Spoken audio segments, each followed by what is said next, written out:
It took longer than anyone could have imagined, but the Chicago White Sox finally won 2 games in a row. They beat the first place Minnesota Twins in extra innings on the South Side on Tuesday night. Andrew Benintendi was the hero with a walk-off base hit. Prior to the game, the White Sox made close to a dozen roster moves. Some interesting decisions, but a shakeup was definitely needed. White Sox will try to make it 3 in a row on Wednesday night with Dylan Cease on the hill. You are Locked On White Sox, your daily Chicago White Sox podcast. Part of the Locked On Podcast Network, your team every day.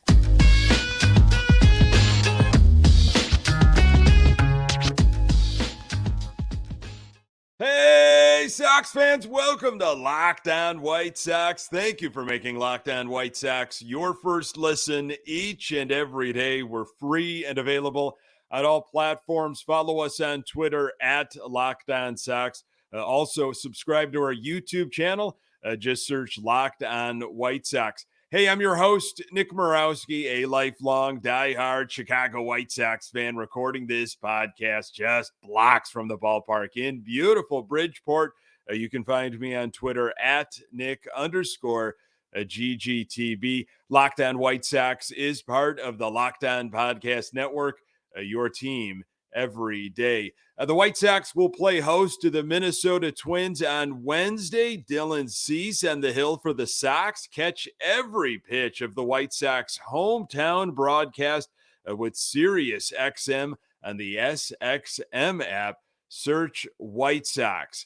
How about it? Our White Sox are now 9-21, but the hype over that one win on Sunday, that walk-off win, that big Andrew Vaughn home run, a roller coaster of a game on Sunday. The Sox came back, scored a ton of runs to do so. That turned now into a 2-game winning streak. The biggest winning streak all season long. You got to go back to last season when the last time the White Sox won 2 in a row. We finally did it. It feels good to feel good. Can't believe it lasted this long, 30 games. But here we are. This is what Andrew Vaughn said after that walk-off win on Sunday. It could be the start of something great.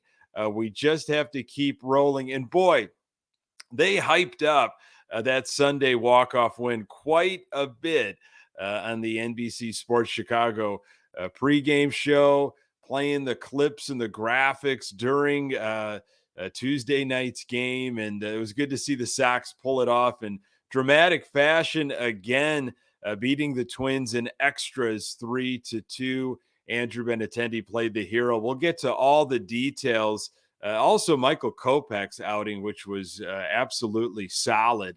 Get to all that a little bit later in this episode.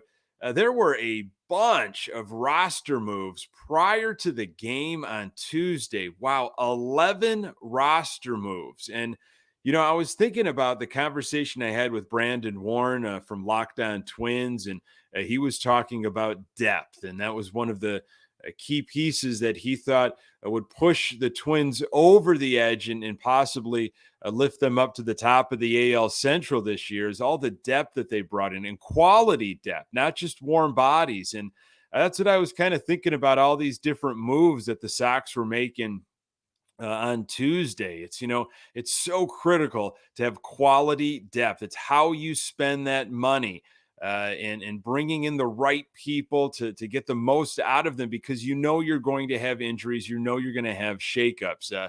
Some really interesting decisions. One that we're all happy to see, though, White Sox welcomed back Tim Anderson. This is what Anderson said before Tuesday's game. We got a long season ahead. We got time to catch up. I think that's enough.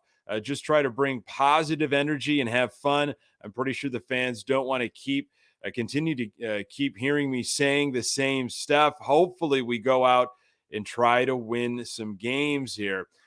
Sox also welcomed back spring training standout, Cactus League legend Hanser Alberto. Brought him back from the injured list prior to the game. He saw some action on Tuesday. Outfielder Adam Hazley, who was 6 for 11 with 2 walks. He stayed with the Major League Ball Club. Kind of surprised by that they were keeping him around. Infielder Lenyn Sosa was optioned to Charlotte. Not a big surprise there. Wasn't terribly impressed with what Sosa did last year when he was brought up, and wasn't really impressed with what he's done with the White Sox this season. Again, small sample size, but this is what he slashed in 16 games with the White Sox this season. 151, 167, 245, and I wasn't even really impressed with his defense that much. I mean, he had some mental lapses here and there. I just don't think he's ready, and maybe, he's looked at as a future second baseman. I think we're going to deal with this situation all over again at the end of this season. I don't believe Elvis Andrus is a long-term solution at that spot. Big surprise here, and I'll get into some details about it, but Oscar Colas sent to Charlotte as well. Romy Gonzalez to the IL. Big one here, White Sox DFA Jake Diekman, the lone trade deadline acquisition from last season, gone, finally. Maybe Aaron Bummer next at some point. We'll see. But Jake, one thing at a time. Jake Diekman gone. Frank German DFA'd as well. Paternity leave for Joe Kelly. And the White Sox call up Billy Hamilton. Hamilton was slashing 188, 328, 271 in AAA. And that right there, that got him a call up to the big leagues. Obviously, he brings more to the table than just his offense. He can be a defensive replacement. He also, which we saw on Tuesday night, he's got wheels and he can cause some havoc on the base paths. And he's also a clubhouse guy, some positive energy. We saw that, what he could do in 2021, I believe it was, when he and Goodwin, and we had some interesting guys that created some positive energy, and Hamilton was one of them. So another big name here, Alex Colome, a blast from the past, but he's now going by Alexander Colome. So he came back, and Sammy Peralta was called up as well. Colome saw some action on Tuesday, and it wasn't positive, but we'll get to that. Big news as well. This is great news. Liam Hendriks beginning a rehab assignment by the end of the week. So lots going on before this clash with the first place Minnesota Twins. Tons of stuff happening. I've kind of focused, really happy with the Jake Diekman thing. Thank you so much. Long time coming. Finally gone. Kick him to the curb. Sox look somewhat serious. But then sending Colas down, I had a bit of an issue with. And I think you can make a case in a lot of different ways for how this panned out and what the Sox should have done and this, that, and the other. Pedro Grifol said Oscar Colas wasn't producing at the level that the Sox anticipated, needs to work on a bit of everything in AAA. Okay. So my big question then is why start him with the big league club if you thought you'd just send him down as soon as he wasn't producing at your level? Shouldn't the process outweigh the outcome?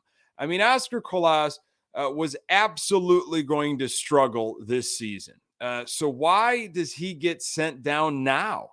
Honestly, it's because of organizational negligence, in my opinion, and reactionary decisions. Also, here's the other thing. If Oscar Colas, I guess, doesn't start the season with the Chicago White Sox, the front office looks even worse for hyping up this guy, okay, and not making a serious move at right field all off season. It was all about Colas. We think he's got a cannon for an arm. He can hit a fastball, this, that, and the other. He's a lefty bat. We're going to have a right fielder. And of course, he performed in spring training. So I bet you the White Sox front office, Rick Hahn and Kenny Williams, were wiping their brow with what he was doing in Cactus League play, because this can kind of justify us bringing him, to Houston on March 30th. But I mean, you ask a lot of different people, people in the know. I think Guillen even mentioned it in the pregame on Tuesday. He wasn't ready. He had a cup of coffee in AAA last year. I mean, not much at all. Small sample size. And you were going to bring him up to be your starting right fielder. That's not a very serious move, but that's, of course, the White Sox way. I mean, Oscar Colas was not supposed to carry this White Sox offense or even be an offensive leader right now. I mean, he was supposed to hide in the lineup, scuffle, of course, learn, and hopefully improve throughout the season. With the heavy lifting, being done by Moncada, Robert, Vaughn, Jimenez, Anderson. I mean, Colas is flat out the victim of organizational negligence. So that one I just don't understand. You knew he was going to have some problems offensively. I thought he was serviceable in right field, made some bonehead moves, but that's rookie stuff. Offensively, I knew there was going to be some problems. He was going to need to learn, and so why not just keep him in AAA? Don't hype him up in the offseason. Throw out Sheets if you want to throw him out there, if you're not going to make a move for a right fielder. But this game of, now is this a shot to his confidence? I don't know. Mentally, I don't know where he's at with that. Hopefully he stays strong. But I thought that was such a bizarre move, so reverse of probably how it should have gone to begin the season. So we got Colas moving to Charlotte. So don't worry, because we're going to now have Sheets back in right field. According to Grifol, Sox will mix and match in right field with Gavin Sheets, Eloy Jimenez, Adam Hazley, with Grifol saying it's a good window for Sheets to capitalize on opportunity. So, I mean, Pedro Grifol is playing the cards he's dealt. And we know, I talked about it on this podcast. There was a February article written by Vinny Duber of CHGO where Gavin Sheets went on a whole rant about how he's worked on his defense in the offseason. He knows where his growing edges are, his shortcomings, what he needs to do to improve. I mean, I'm glad he knows that, and I'm glad he was working on it, but he is not an outfielder, and I don't know if he truly can be successful defensively. He can hit, and boy, I like to see that lefty power, but now the Sox are crippled in the outfield once again, in my opinion. Just a bizarre situation with Oscar Colas. White Sox were up against a tough Minnesota Twins starter, but our guy, Michael Kopech, turned in a very nice outing in return. More on that in a moment. Today's episode is brought to you by Rocket Money. Rocket Money is a personal finance app that finds and cancels your unwanted subscriptions, monitors your spending, and helps you lower your bills all in one place. Over 80% of people have subscriptions they forgot about, and chances are you're one of them. Like that Stars app, just to watch one show, or a free gaming trial you never actually used. Rocket Money will quickly and easily find your subscriptions for you. And if there's any you don't want to pay for anymore, just hit cancel, and Rocket Money will cancel it for you. It's that easy. Rocket Money also helps you manage your finances all in one place and automatically categorizes your expenses so you can easily track your budget in real time and also get alerted if anything looks off. Over 3 million people have used Rocket Money, saving the average person up to $720 a year. Stop throwing your money away. Cancel unwanted subscriptions and manage your expenses the easy way by going to rocketmoney.com/LockedOnMLB. That's rocketmoney.com/LockedOnMLB. The White Sox play the Minnesota Twins on Wednesday night on the South Side. Dylan Cease on the hill to kick things off. Dylan Cease on the hill on Wednesday. Hopefully, kicking things into a 3-game winning streak. Catch every pitch of the White Sox hometown broadcast with Sirius XM on the SXM app. Search White Sox. Hey, it was game 30 on Tuesday. Sox beat the Twins 3-2 in extras. Lineup looked a little off, too. Jake Berger, was hitting 8th. And this is a little stat that came out before the game. Jake Burger was tied for second in the MLB with 6 homers at home, trailing Minnesota's Byron Buxton with 7. The 6 homers are tied with Paul Konerko from 2010 for the second most by a White Sox in his first 11 home games. Even the Yerminator, folks, was hitting 5th in the lineup during his monster month in 2021. So kind of an odd decision there to get a hot hitter like Jake Burger and throw him and hide him in the 8th spot. Griffol's response to Burger batting 8th. He's part of our lineup. He's going to get his share of at-bats. He's going to get his time to be able to help us win games. He's a big part of this. He's a big part of this right now, and he's a big part of this moving forward. So that was clear as mud. If you're ever wondering, clear as mud, that statement right there from Pedro Grifol on why Jake Burger was batting 8th. That, I'm sorry, folks, made absolutely no sense as a response. Talk about talking in circles. And so I don't know. I really think Jake Burger deserves a spot higher in the lineup. We'll see if anything like that maybe changes on Wednesday. On Tuesday, though, Kopech on the hill against a very good Joe Ryan. It was a nice pitcher's duel. Top of the first, Kopech, he had some electric stuff early on. Struck out Buxton, high fastball, froze Polanco for strikeout number 2. Hung an 0-2 breaking ball, and Correa crushed it to left field, but Andrew Benintendi brought it back, robbed a home run, and ended the inning just after 10 pitches for Kopech.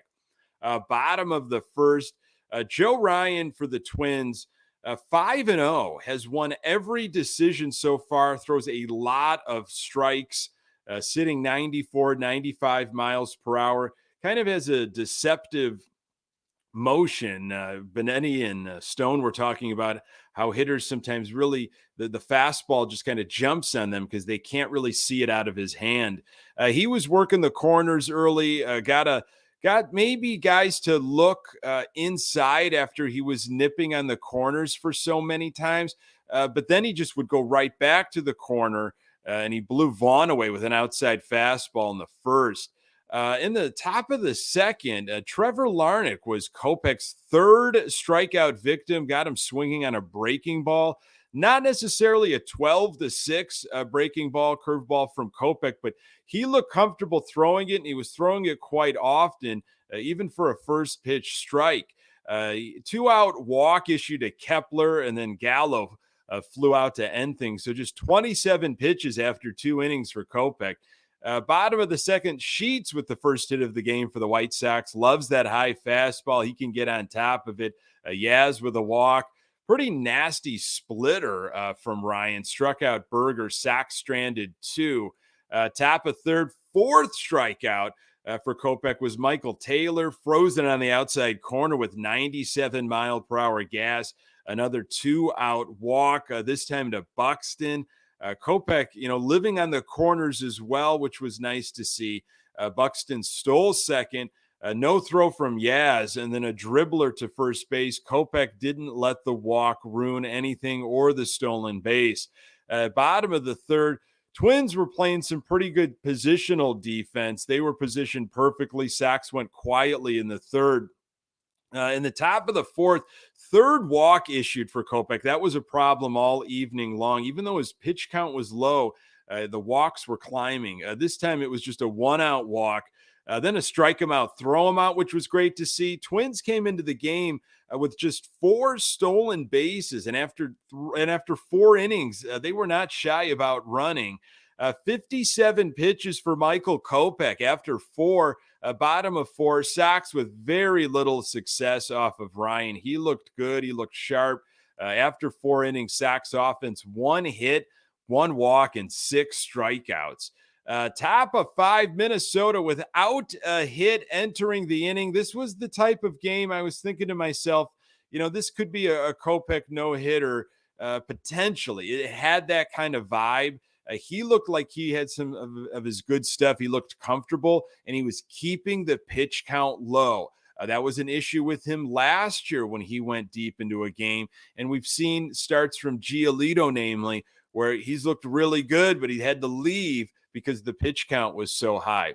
Kopech got a ground out, then a strikeout. Very comfortable with his curveball again on getting a first pitch strike. Kopech again had that no hitter now after 5 innings. We'll go top of 6 because Sox offense was scuffling. Top of 6, this is where things changed. Kopech lost the no-hitter at the hands of a one-out Buxton base hit. Then Kopech walked Polanco. Lots of stuff starting to fly out of the zone. And how many times do you see it when a pitcher loses focus after they give up a late hit in the game, and it was their first hit of the outing. Runners at first and second. Correa walked him on 4 straight pitches. So you got bases loaded for Larnach, a sac fly, Twins score. They get on the board. It's 1-0. After a lengthy bat, he got Miranda to ground out to Berger, limited the damage to just 1 run. But the way White Sox offense was going Tuesday night, 1 run seemed like a tall task. Bottom of 6, Tim Anderson with a 12-13 pitch at bat. He drew a 1-out walk. Okay, here we go. First Sox base runner in a while. Benintendi rolls into an inning-ending double play. That was it for Kopech. So top of 7, you had Santos in the game. He has got a lively arm. He can be an effective pitcher for the White Sox if he can maintain control. He had an efficient 1-2-3 inning to keep it at a 1-run game. Remember, Santos is that guy that's got like 102, 103 mile per hour in his back pocket. But if you don't have control, it's worthless. He was good on Tuesday. Bottom of 7th, Twins went to their bullpen. Jorge Lopez in the game. So after Andrew Vaughn got on, Eloy Jimenez with his upcoming High Mom bobblehead, May 12th, 13th. He blasts a 2-run home run to right field, 2-1 Sox.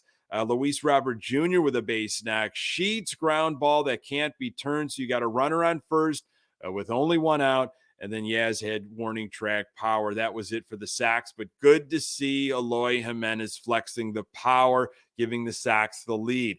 Top of 8. Alexander Colome came in with a 1-run lead. Alberto now at third base. Right away, you had a pitcher violation by Colome. Then he gave up a pinch hit home run to Nick Gordon, tied the game at 2. He was eventually pulled in favor of Middleton. But look, the inability to hold a lead continues to be such a problem for the White Sox. Tough to go on a winning streak when you have such a porous bullpen. Bottom of 8, Twins put in Jax. He was throwing a bunch of sliders, giving Sox all kinds of problems. We'll go top of 9. Middleton stayed in the game. Pretty impressive inning for him. Bottom of the 9. Here we go. We can end it right now. Leadoff walk to Andrew Vaughn. Billy Hamilton, your pinch runner. He stole second. Eloy ground ball to third.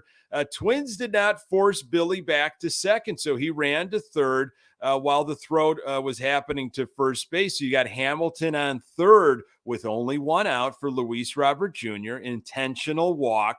Adam Hazley, a short pop fly to center field. No sacrifice opportunity there. So you got 2 outs. Yaz with a walk. Hanser Alberto, the Cactus League legend, a fly out to center field. Absolute waste. I was getting pretty scared because the Sox are not successful in extras. Top of 10, Jimmy Lambert, strikeout, then fielded his position well. 2 outs, runner on third with Buxton up. 0-2, then a strikeout. He went upstairs, Lambert did. Twins strand that ghost runner. Okay, Sox have an opportunity here. Bottom of the 10th. You got lefty Thielbar on the mound for the Twins. Elvis bunted Hanser over to third. TA ground out to shortstop. Andrew Benintendi with a walk-off base hit to left field. Game over. Sox finally win 2 in a row for the first time all season. Kopech's final line, 6 innings, 1 hit, 1 earned run, 5 walks, 7 strikeouts. Those 5 walks, though, that has got to stop. His ERA just a tick under 6, 5.97. He threw 89 pitches in the game. Sox used 4 arms after Kopech. Colome was really the only problem. Sox offense, 3 runs, 5 hits, only 1 extra base hit. That was the Eloy Jimenez home run. 1 for 6 with runners in scoring position. And Tim Anderson in his first game back, 0 for 4 with a strikeout. Jerry Reinsdorf, he opened up his mouth recently and made some cringe-worthy comments. But if you've been a fan long enough, it's business as usual. More on that in a moment. Today's episode is brought to you by So Rare. Our new sponsor, So Rare, is a revolutionary fantasy baseball game and marketplace transforming fans into owners with officially licensed digital cards featuring players from across all 30 MLB teams. Unlike other fantasy baseball platforms, So Rare managers truly own their fantasy experience, collecting, buying, selling, and competing with player cards against global opponents to win epic rewards. Win or lose, you still own your cards and there's no cost to play.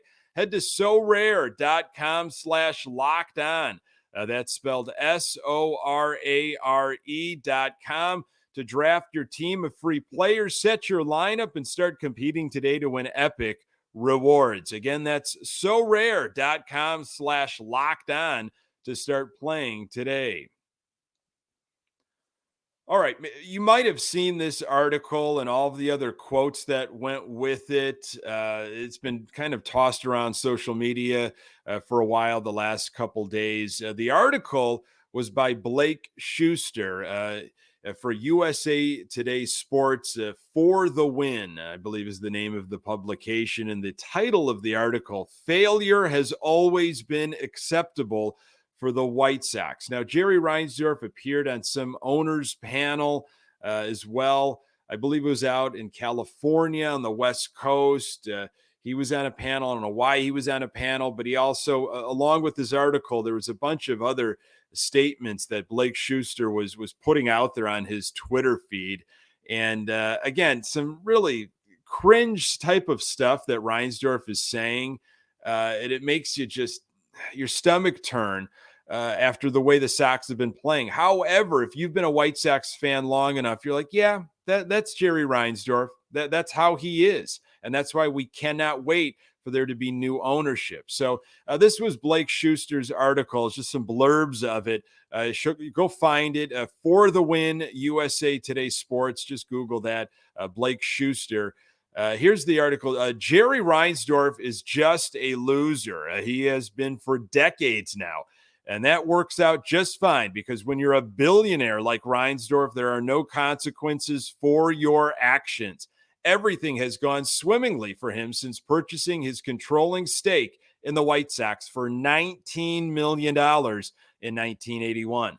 By doing virtually nothing of substance to improve the franchise since 2005, Reinsdorf has watched the value of the White Sox balloon to $2.05 billion. And this doesn't cover his true moneymaker, a Chicago Bulls team still raking in cash on Michael Jordan's legacy.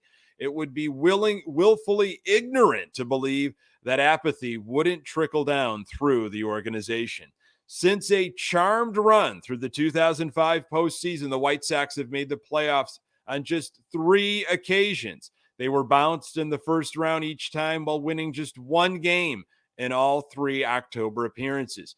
Here is the list of meaningful front office organizational changes made since the World Series run. General manager Kenny Williams was promoted to executive vice president in 2012. Assistant general manager Rick Hahn was promoted to general manager to replace Williams. Earlier on last Wednesday, Chicago Sun-Times' Daryl Van Scoven published an interview with Williams that was more or less a rehashing of every talking point the Sox have used over the last 2 decades. Accountability around here is not a problem, Williams said. He's absolutely correct, Schuster wrote. Not only is accountability not a problem, it's not even a concern. Why would it be when you can overpromise and underdeliver with impunity?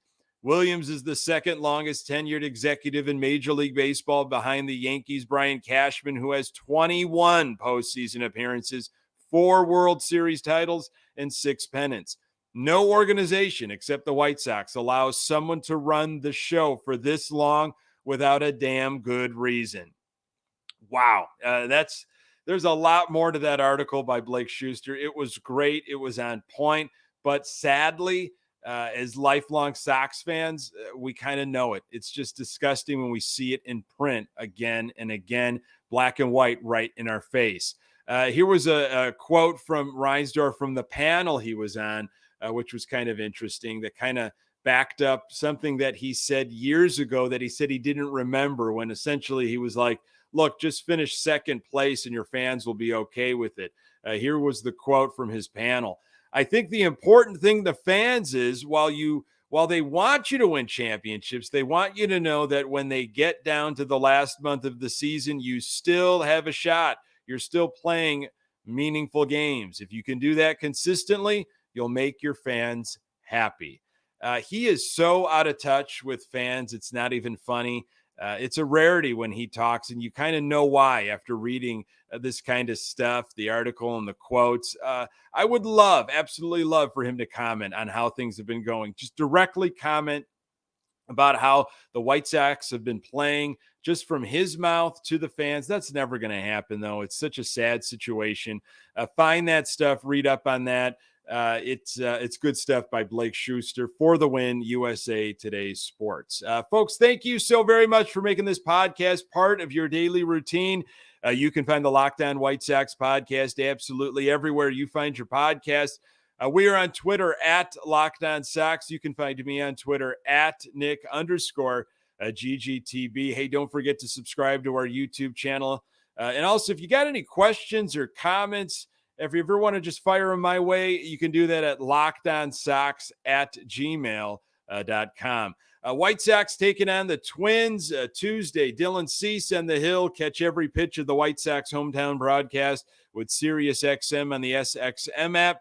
Search White Sox. Thanks for making Locked On White Sox your first listen every day. And hey, everydayers, on the next episode, I will recap Dylan Cease's outing and hopefully be talking about a 3-game winning streak for our White Sox. Appreciate you making time for the Locked On White Sox podcast. I'm Nick Morawski. Until next time, go Sox.